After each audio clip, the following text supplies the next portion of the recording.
Subscribe to ULO and never miss out on our weekend and racing festival tips, with more racing coverage on our website at ulo.co.uk.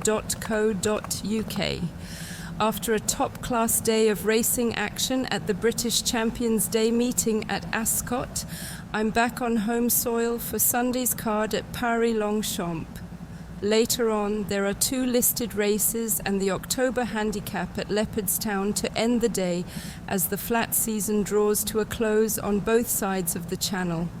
Sunday's napkin lines up in the Prix Casimir Delamare, which can go to William Haggas's Tarifa, who returned from a break to go second at Ascot earlier this month. With no concerns over the ground, this Night of Thunder filly can take the step up to a black-type race in her stride, chiefly at the expense of Carl Burke's Molten Rock, who at least has some course experience on her side, having finished 4th in the Group 3 Prix Vento back here in April. Ed Walker's Rose Prick is another with French racing in the form book in a race dominated by raiders from across the channel, but might find this going too deep. Tarifa to go in for William Haggas. The Prix de Saint-Cyr is one more black-type contest that can head back across the channel when Fairpoint takes this fillies listed contest for Rafe Beckett.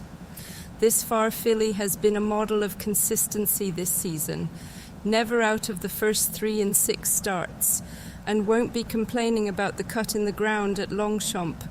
Just a neck second to favourite Sirona from David Menuisier's in-form yard at Newmarket last month in a fillies and mares listed race showed she's got potential at this level, and once again it's the raiding party that fields the strongest opposition, with Andrew Balding's Runaway and Hugo Palmer's Kindest Nation likely to give Fairpoint a run for her money. Francis Henri Grafford's Abstract looks the best of the home bunch, but Fairpoint can take this one back to Angleterre. Earlier on the Longchamp card, Zarakem can take the Prix du Conseil de Paris. A decent race is in prospect, where there's been plenty of money going on Goliath this week.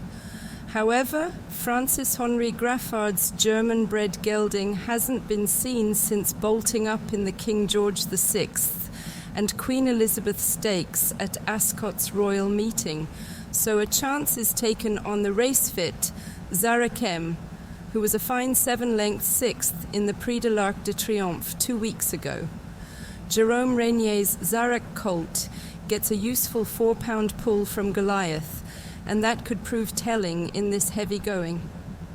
Zarakem already has Group 2 winning form around here this season from the Prix d'Arcourt, and if fully recovered from the Arc, should be right in the mix here.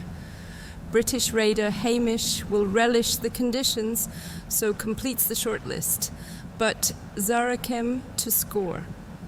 Over at Fox Rock, Ger Lyons can take the listed Knockair Stakes with Power Under Me, who is finally notching up an impressive strike rate. This 6-year-old Maymas gelding has long promised to be a decent horse in this grade, and apart from a no-show on quicker ground in the Group 2 Sullen Away Stakes here in September, does seem to save his best for this track, especially when there's some cut. Joseph O'Brien's Atlantic Coast goes to post after a nice win in a listed race at Sunclue earlier this month, so rates the biggest danger, while Jessica Harrington's Norwalk Havoc, lining up in the Narcos Family Silks, is a course and distance winner and completes the shortlist. Power Under Me to make it a 3rd win of this season, despite giving weight away. Jessica Harrington can score in the 2nd of the listed races on Leopardstown Sunday card with Fleur de Chine. This study of man filly chased home Power Under Me in the Concord Stakes at Tipperary 2 weeks ago, but was closing through the line to suggest the return to this trip will be in her favour. The big danger is, of course, Elizabeth Jane, 4th in the Irish Oaks, and she does have course form here on heavy ground, while Noel Meade sends out the useful Lafayette, with Colin Keane, a notable booking, in the hot seat. It looks to be between these three, with Fleur de Chine getting the nudge. Later on, Autumn Winter is the one to follow in the October handicap.